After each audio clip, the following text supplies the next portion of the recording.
Welcome, everyone. Okay, let's just dive right in today. We've got a profoundly moving explainer lined up for you, touching on something I think is deeply universal.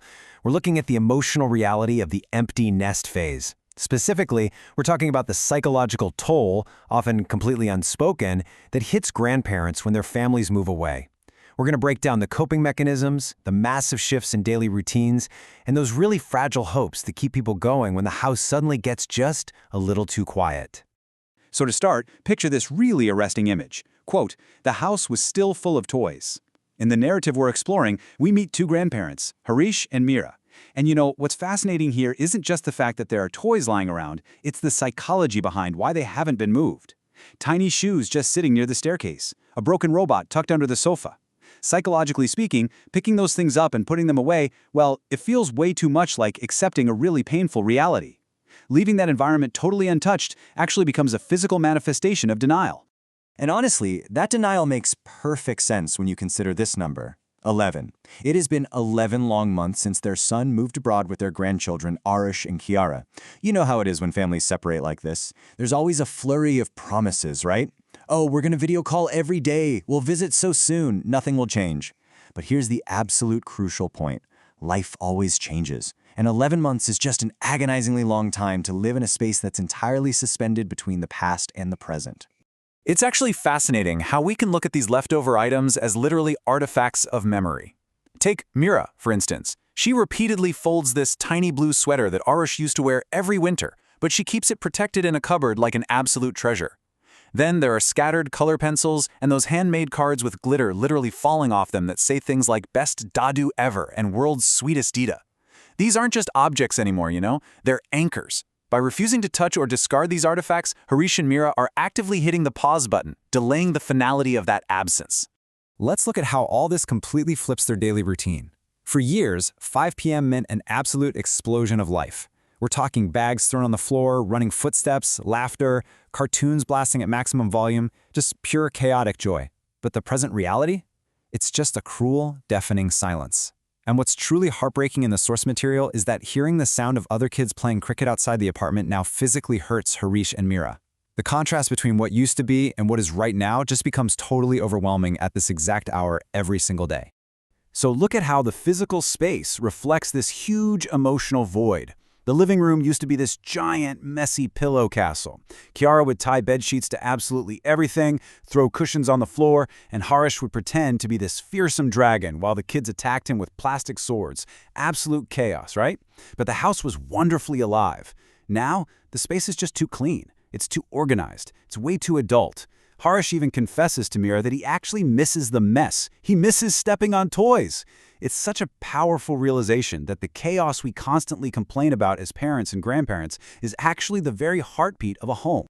And this kind of grief leads to some incredibly delicate coping mechanisms, like Mira keeps dozens of chocolates hidden away in a drawer. When Harish asks her why she's still buying them, she just lowers her eyes and says, "In case they visit suddenly." It's totally irrational, of course. Harish knows for a fact that no sudden visit is coming from thousands of miles away, but he doesn't say a single word. As the source material notes, some hopes are just way too delicate to destroy. We harbor these fragile little hopes just to survive the sudden, gaping absences in our lives. Let's quickly trace the structure of their day so we can really understand this emotional routine. We've already talked about that painful silence at 5 p.m., but everything in their entire day builds toward one singular climax at 9 p.m., the video call. And then, unfortunately, that's followed by the heavy, heavy quiet of nighttime in those empty rooms. By mapping this out, we can see exactly how their whole existence has essentially been compressed into just waiting for this tiny digital window to open. So let's break down that 9 p.m. lifeline. Step 1, the phone rings and there is a desperate rush, honestly moving way too fast for their age, just to answer it. Step 2, the screen lights up and tiny little voices shout their names. Step 3, for 15 beautiful minutes, the distance just completely disappears. They see the latest school drawings, they notice missing teeth, they hear all these funny stories. But then comes step 4. The call ends, and the silence that comes rushing back isn't just quiet, it's a cruel silence. It feels so much louder and heavier right after all that happiness leaves the room. Digital connection is an absolute miracle, sure, but its abrupt end is just a really harsh reminder of physical reality. Which brings us to the raw, emotional core of this explainer. Later that night, Harish sits completely alone in the untouched children's room, surrounded by all those storybooks and wall stickers, and he just cries. He tells his wife, "I'm scared that I'm becoming unnecessary." Man, that is a deeply profound insight. It's a fear that is absolutely universal among aging parents and grandparents. Because think about it, children adapt so quickly to new schools and new routines. But the grandparents? They stay behind with the memories, terrified that as the kids grow up and move away, they're just quietly being left behind. And the psychology of this actually extends right into physical actions. It's what we can call the lingering muscle memory of love. Mira makes this absolutely heartbreaking confession in the source text. She says that every single time she makes dinner, she accidentally prepares enough food for all of them. Her hands, her routine, her muscle memory, they are so deeply wired for caregiving that her body literally forgets the children are gone, even when her conscious mind knows it. And this brilliantly illustrates exactly why screens just aren't enough. It is the physical absences that hurt the absolute most. Missing the bedtime stories. Harish misses making those terrible, exaggerated character voices that made the kids burst out laughing.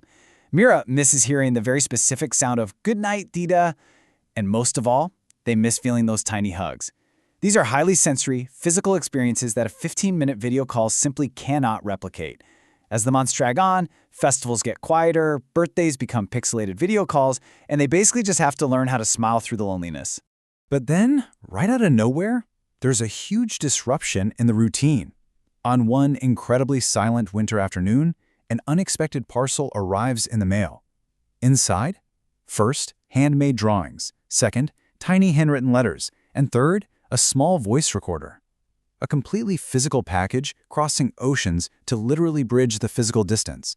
And let me tell you, this tangible artifact immediately shifts the entire energy in that empty apartment.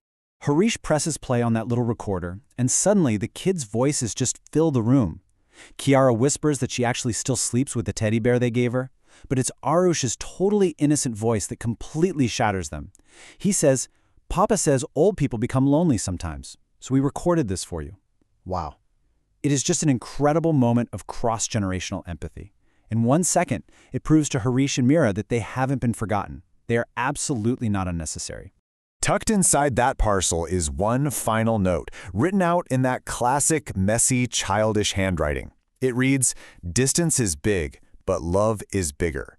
And for the first time in 11 whole months, the apartment doesn't feel entirely empty, because love, real, tangible, intentionally communicated love, had successfully managed to cross the ocean.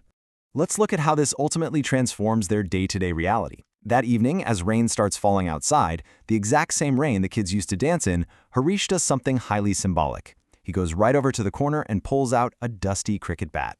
When Mira asks him what he's doing, he just smiles softly and says, "Keeping it ready in case they come home."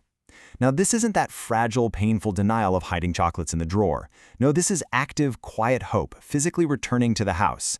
The distance is still there, sure, but the bond has proven itself completely unbreakable. So, what does this all mean for us? What should you take away from this explainer? Well, we've explored the really profound emotional architecture of an empty home. We've seen firsthand how artifacts, routines, and sensory memories completely shape the daily lives of those left behind when families separate. Distance is big, but love is bigger. Which leaves us with a pretty vital question to reflect on in our own lives right now. Who is waiting for your call today? I want you to really think about the physical distances in your own family and how you might be able to bridge them. Thank you so much for joining me for this explainer today. Keep learning, keep connecting, and I'll see you next time.